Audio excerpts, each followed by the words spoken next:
Sri Lanka cricket board పీసీబీకి గట్టిగిచ్చి పడేసింది. 2009ని మీరేమైనా మర్చిపోయారా? లేకపోతే మేము మర్చిపోయామనుకున్నారా? 15వ తారీఖున మీరు భారత్ని ఎలా బహిష్కరిస్తారు?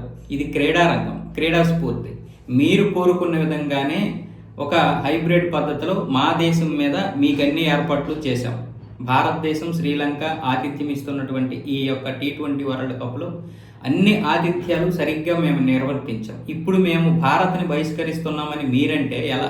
మాకు మీడియా ద్వారా తెలిసినటువంటి సమాచారం మేరకు మీరు 15వ తారీఖున భారత్తో ఆడట్లేదని తెలిసింది. ఇది సరైన సమయం కాదు, ఇది సరైనటువంటి పద్ధతి కాదు. 2009లో మా మీద దాడి జరిగిన తర్వాత ఇప్పటికీ సంగర్ గారు, అలాగే జయవర్ధన్, అలాగే ఆగాయాలతోటే ఉన్నారు. అయినా సరే అప్పుడు మీ దేశంలో మిగతా జట్లన్నీ పర్యటించాలని భయపడుతుంటే మేము మళ్ళీ మొదటిసారిగా వచ్చి పర్యటించాం. మొన్న కూడా మీ దేశంలో బాంబులు వర్షం కురుస్తుంటే మేమే వచ్చాడు. మీ నక్వీ మాకు మోకాళ్ళ మీద పడి నమస్కారం చేశాడు. మర్చిపోయారా మీరు?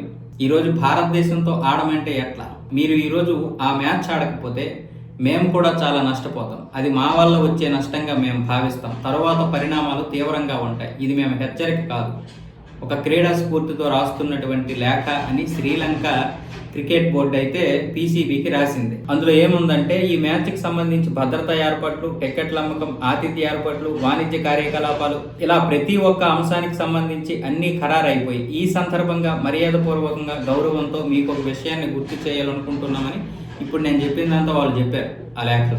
పాకిస్తాన్ ఎలా స్పందిస్తుందో తెలియదు. 2009 గురించి ఈరోజు ప్రపంచ క్రికెట్ సంఘాలు ఏవీ మర్చిపోవు. ఆ రోజు పాకిస్తాన్లో 12 మంది ఉగ్రవాదులు శ్రీలంక టీం వెళ్తున్నటువంటి బస్సు మీద కాల్పులు జరిపారు. కొంతమంది చనిపోయారు.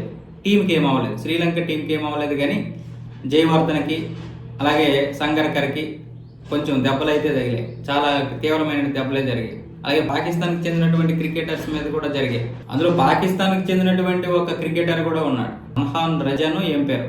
వాడు కూడా పాపం బ్రతికాడు చివరికి, అంటే ప్రాణాపాయ స్థితిలోకి వెళ్ళి బ్రతికాడు.